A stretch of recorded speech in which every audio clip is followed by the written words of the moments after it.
Mon nom est Nathalie Bureau, je suis votre créatrice d'espace et de temps. Je dirige l'art de l'organisation depuis 2008. Ce que je fais en fait, c'est que je me rends chez les gens et je les aide à trouver des solutions à leurs problèmes d'espace et de gestion de temps. J'œuvre surtout en Mauricie, dans la MRC de Masquinongé. Quand j'avais 8 ans, j'avais décidé qu'un jour, j'écrirais un livre. Alors, quand j'étais enceinte de mon deuxième enfant en 2005, je me suis dit, voilà, le moment est le bon. J'ai voulu écrire un livre, mais je me demandais vraiment sur quoi je pourrais écrire. Quelles étaient mes forces? Et c'est en réfléchissant que je me suis rendu compte que je suis une fille qui a beaucoup d'organisation.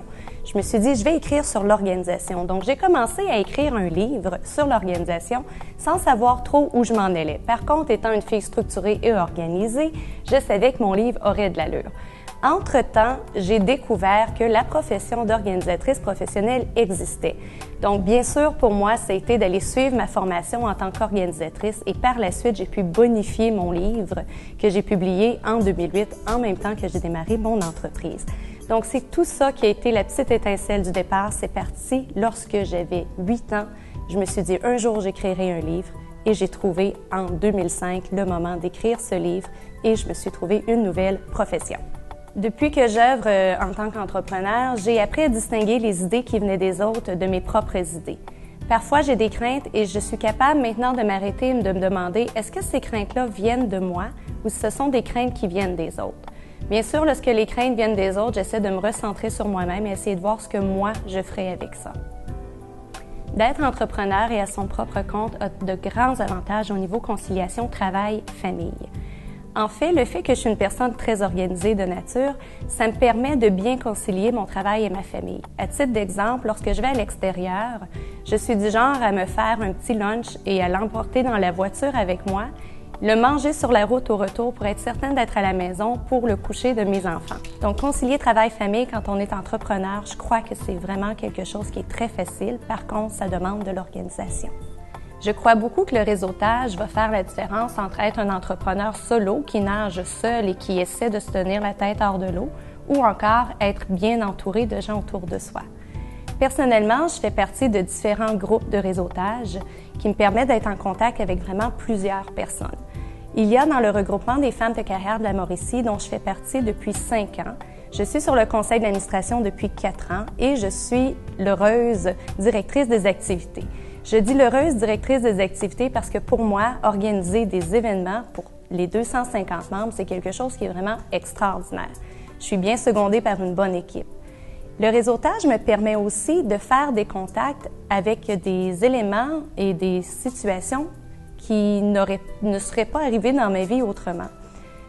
Je fais également partie du groupe Réseautage Mauricie, qui est un groupe sur Facebook où nous nous rencontrons aussi en personne.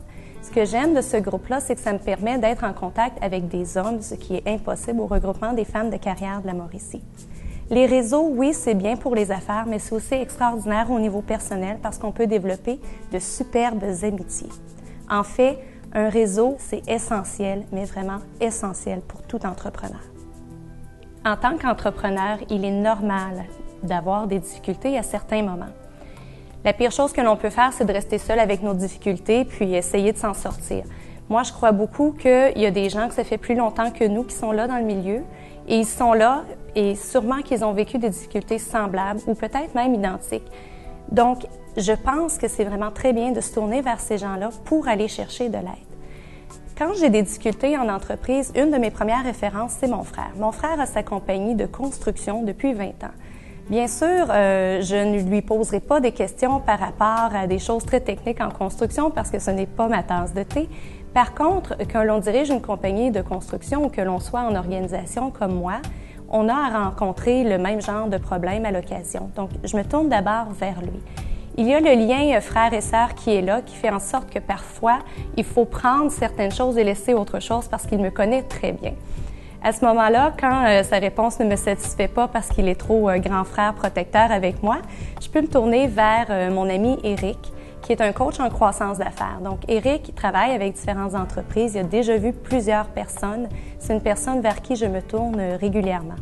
Bien sûr, ça peut peut-être vous paraître bizarre, mais il y a nos parents aussi que, sans nécessairement être entrepreneurs, ils ont une grande sagesse de la vie qui fait en sorte que parfois, ils vont avoir certaines réponses à certaines choses.